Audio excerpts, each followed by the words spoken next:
we are on to the next step.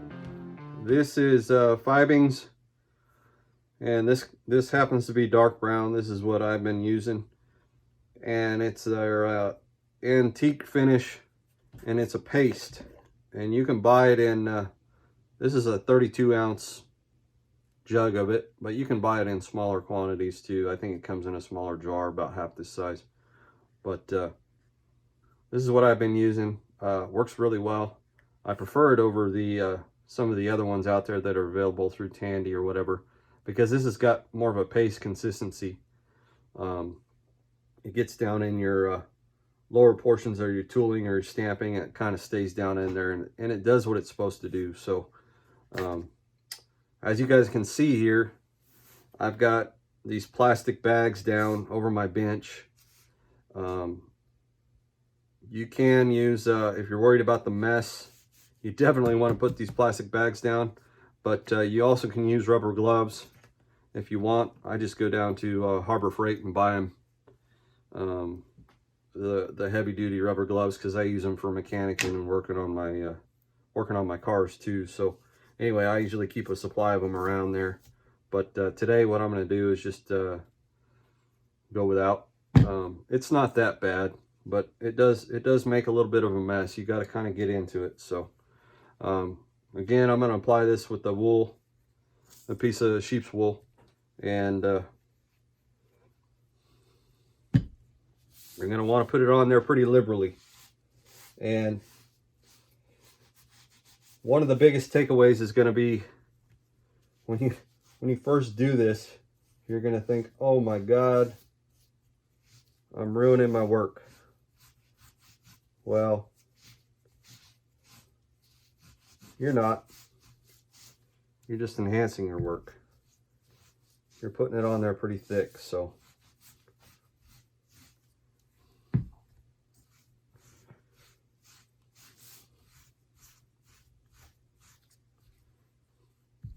So like on this is that geometric stamp. And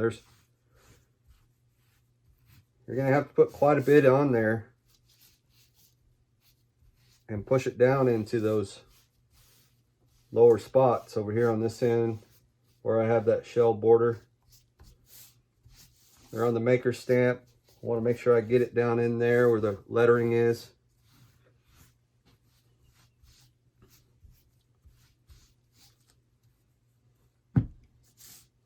Move that out of the way. Hopefully you can see. Maybe you can't with that jar in the way. So you can already see what it's kind of doing with the resist of the tan coat having been applied. You can already see it'll wipe off on these higher spots, specifically the border. You can already kind of see what it's doing. But make sure you get it nice and even in there, and don't be bashful with it. It's going to take quite a bit to get it to cover evenly in these lower spots.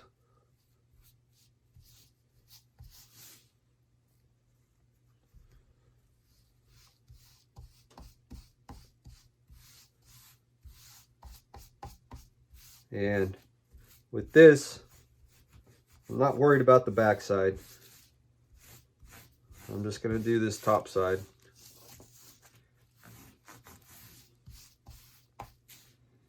And the other thing you can do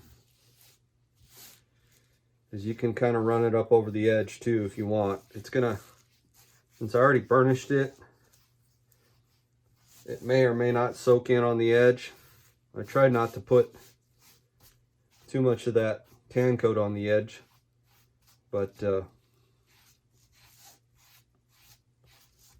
you can kind of use it on the edge. You're not going to get a real consistent edge like you would if you use some kind of edge dye, but it'll work. It'll work to blend in and match the top coat of the antiquing on the belt here. So there you go. Applied that tan coat to that. Now we're going to move on to this. And like I said, I wasn't worried about the backside. I mean, by default, because of this process, you're going to get some on the backside. But backside's not my priority.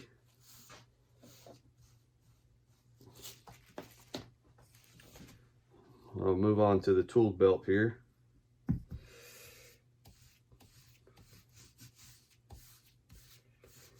And this is the first time I've done this antiquing process on a flower carved belt. So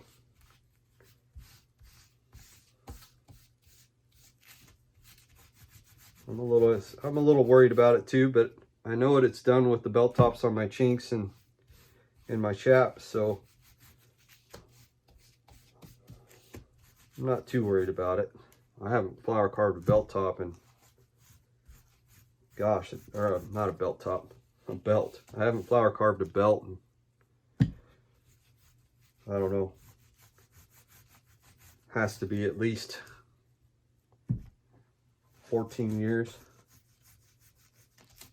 So and the reason being is just because they take so long to do. And I guess I don't know if I feel bad, but it's hard to justify the cost of them.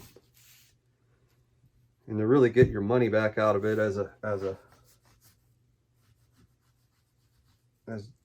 leather crafter doing this for 19 years, figure out how to charge a fair price on something that takes so long. I just kind of avoided doing them. I have my moments where I like to do more intricate flower carving stuff like this, and then have my moments where I'd rather just run a basket stamp over something real quick and move on. So anyway, it took me the better part of a day yesterday to do these 3 belts. I did this one. I did this geometric belt. And then did another one that I dyed black. That's a combination of basket stamp and geometric. So I'll just run a coat over the back.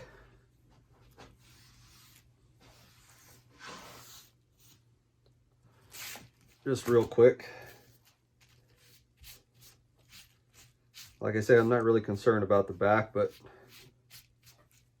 you're going to get some on the back anyway. You might as well address it real quick.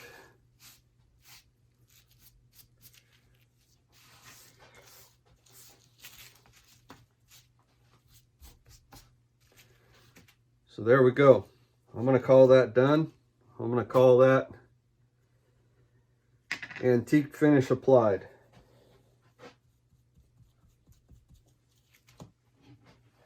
You can use this, like I said, I like this better because it helps it get down in the crevices, and you can use it as kind of a blotter too if you feel like there's spots where they aren't real, your paste isn't real even or evenly applied. You can kind of blot it in there too. But blotting, you got to be careful because blotting will work both ways. If you don't have enough on here, blotting will take it out. But I've got this pretty saturated, as you can see, so just trying to make sure I got it all down in those background areas where my bar grounder was, or I did the bar grounding for the background. So we'll call that good. We'll do a little cleanup and we're going to let this set for about 15 minutes again before we move on to our next step. And our next step is going to be where we we wipe off the excess, and it really comes to life. It really pops after that. It's a lot of fun. It takes more time, but it's a lot of fun to see this stuff kind of come to life and take shape and take on color, and it gives your work a whole new dimension, a whole new dimension. So I guess that's the best way I can put it. So we'll let this set for about 15 minutes, and we'll come back and go to the next step. Okay, here we go. We let this set up for 10-15 minutes, and you can still see where it's a little bit wet, kind of down in the low areas. So now's the step where we take off the excess, and there's a couple different ways you can do this. You can of course use this a piece of wool, or wool swatch, wool dauber, whatever you want to call it. Or, and I've never done this before, I'm going to try it today, a clean piece of paper towel. And we'll just see what it kind of does here.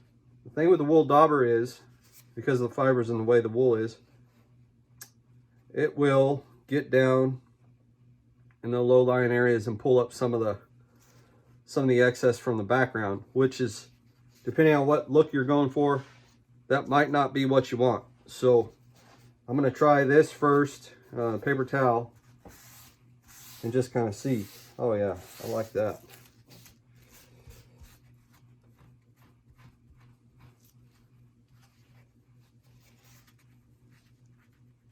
Now you can see what happened there is paper towel got stuck in there. So we got to make sure we're using some good paper towels.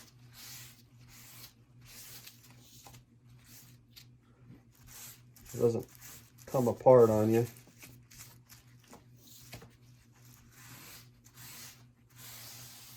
Yeah, there we go. Looks good. Kind of, it's popping now.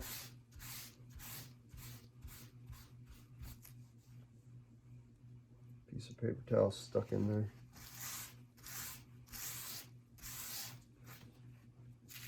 I don't know if you can tell what I'm doing, but every time I go to wipe, I rotate my paper towel to a cleaner portion of the paper towel, so it's picking up the excess, and it's giving it a place to soak in on the paper towel. So now this side's pretty well done. I'm going to flip it over.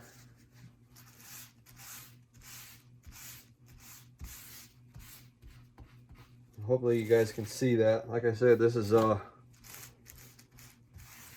the video thing and setting up the tripod and doing this with my iPhone and the GoPro and all this. This is all pretty new to me, so the angles I got, the way the tripod's set up, might not be the best. But you can hear me ramble and hopefully at least get the idea of what I'm doing.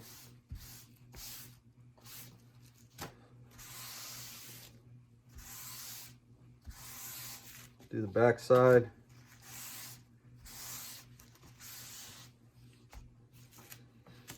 Flip it back over. There's some areas here where it's pretty heavy, like right in there. And it doesn't appear to be as it's pretty heavy right in here too. So I'm going to take this wool,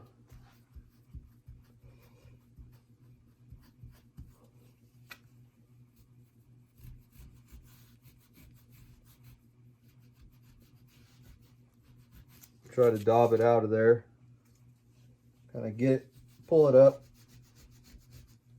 just a little bit to where it's a little more evened out.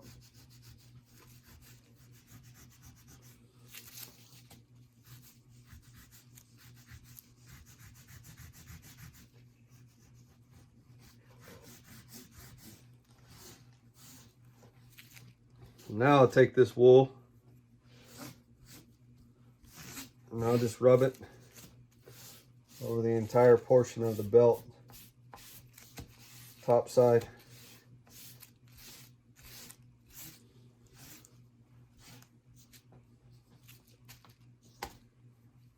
Back side. One thing I've learned, and I've done this a couple of different ways. So your stitching, I don't know if you noticed in the beginning of the video, the stitching is white, the thread's white. I've done it a couple ways. I've done it to where I've gone through this whole process before I sewed, before I stitched the belt. And I've done it the way I just did it here, is where I stitched the belt first and then went through the antiquing process. One thing I've learned is with stitching, with any kind of leather work in your stitching, in theory, unless it's shap leather, whenever it's veg tan leather like this or anything that's firmer, all your stitching should be grooved. You should run a stitching groover along here before you stitch it, okay? So when you have that groove in there and you haven't already sewed it, and you go through and you do your antiquing process, well, guess where the antiquing paste is going to settle? It's going to settle in that stitching groove. So if you go and you do that,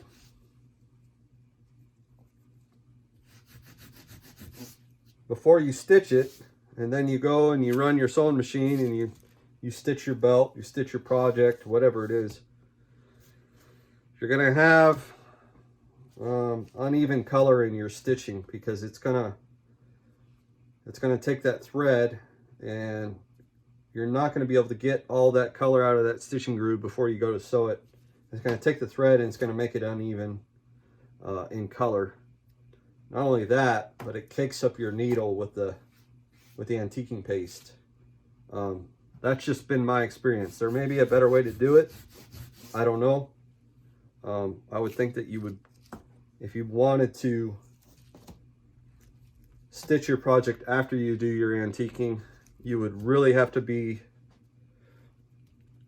mindful of the process or the order in which you do it. Maybe you antique everything first, and then you take your stitching groover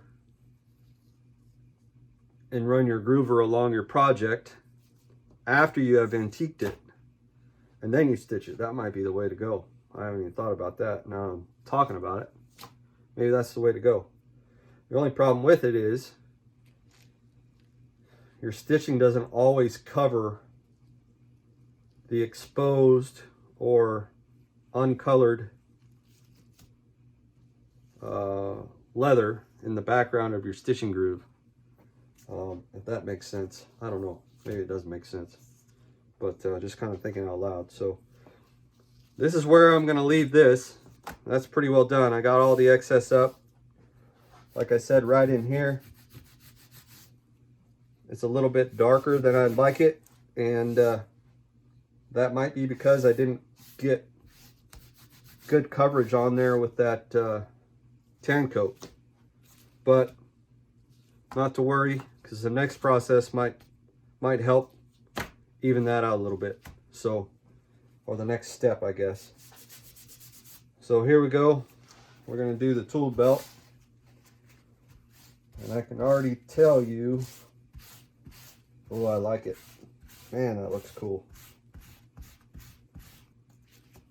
Hopefully this is in the frame. You can see the transformation as I'm wiping it away.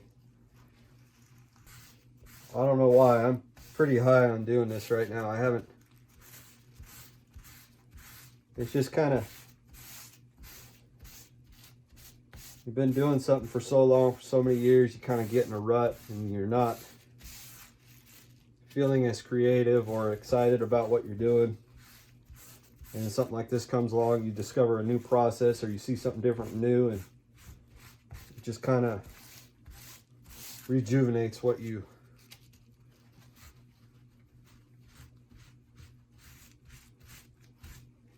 or I guess rejuvenates how you feel about something, or reinvigorates, or whatever you want to call it. Gets that creative fire going again. And those of you that do leatherwork and you do this flower carving, you know it takes a considerable amount of time to flower carve anything. And like I said, I haven't flower carved a belt in 14 years, and knowing that I was going to antique it got me excited to flower carve a belt. So it's little things like that.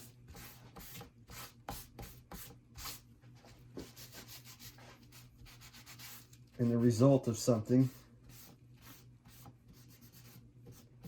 that gets me excited about it, I guess.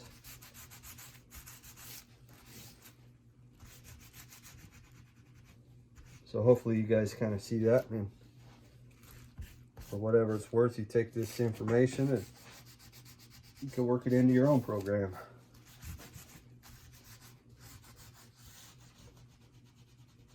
Go around the edges here. There's a couple spots like, oh, maybe I cleaned them all up. It's a couple spots where it's kind of sticking. I'll get that edge and that border. Just that little 1/4 inch right there where the stitching groove is and the stitching is. And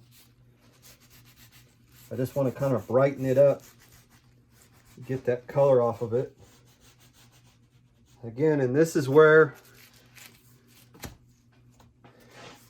it's only going to be as good as your previous processes were. So I found that if I didn't take the time to apply the tan coat evenly, guess what? It's blotchy. It doesn't come out as even as you want. So take your time and practice. You're going to have to do this quite a few times to get consistent results. Like I said, I've only been doing this for a couple of months, so man, I'm learning. I'm learning today. Always learning.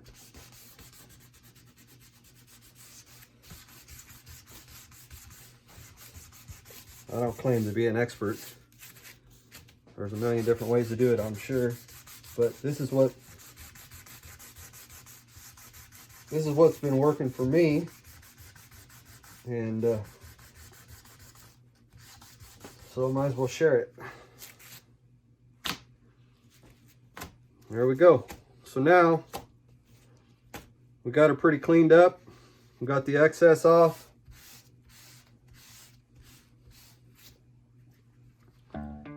I didn't use the wool on the tooled belt or the carved belt at all, so I just used a paper towel. I kind of like it. That works out really good. And we'll just go ahead and leave that. Call that good.